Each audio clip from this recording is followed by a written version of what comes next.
عليكم ورحمة الله وبركاته.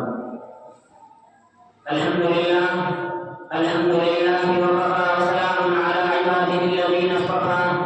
أما بعد، رئيس هذه الحفلة الكريمة وأساتذتي الأعزاء والضيوف المكرمون وإخواني بالله، اليوم أريد أن ألقي أمامكم خطبة وجيزة حول الموضوع المحدد: مقصد حياة الإنسان.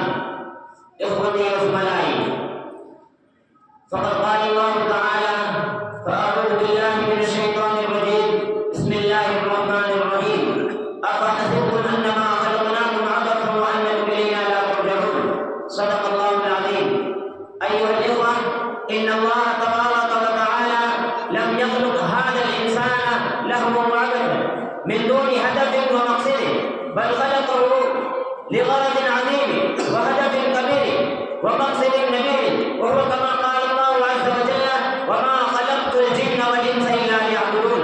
أيها الإخوة، إن الله تبارك وتعالى قد خلق جميع الناس لعبادته وتسليم وحدانيته والخضوع لعظمته وجلاله والاتباع لأوامره وأحكامه، فمن أجل ذلك بعث الأنبياء وأرسل الرسل وأحكم الشرائع وأنزل الكتب، فمن آمن بالله ورسله وعمل بمقتضيات إيمانه فقد كمل مقصد حياته وفاز وأفلح.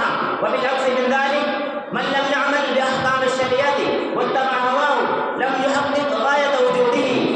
فقد قال الله تعالى: فأما من طغى وآثر الحياة الدنيا فإن الجحيم هي المأوى، وأما من خاف مقام ربه ونهى النفس عن الهوى فإن الجنة هي المأوى.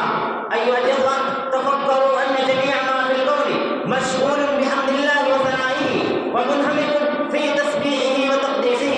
فقد قال الله تعالى: تسبح له السماوات السبع والأرض ومن فيهن وإن من شيء إلا يسبح بحمده ولكن لا تفقهون تسبيحهم إنه كان حليما غفورا. ولكن يا للعجب ويا للأسف، إن الإنسان مجز بميزة العقل من الله تعالى.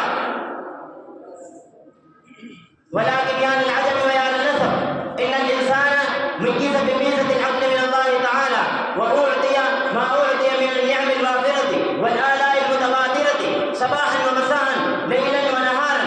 مع ذلك كله هو في إعراض عن تسبيحه وتحميده. أيها الإخوة، إن الإنسان ينخدع بمباهج الدنيا وزخارفها كأنه يبقى خالدا فيها، وكأنه لا يترك عليه الفناء، وكأنه لا يرجع إلى الله تعالى.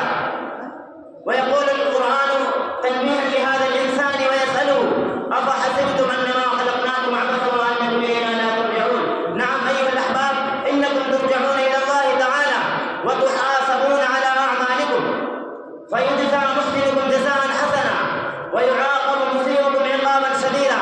فقد قال الله تعالى: إن تكفروا فإن الله غني عنكم ولا يرضى لعباده الكفر وإن تشكروا يرضه لكم ولا تزر وازرة وزر أخرى.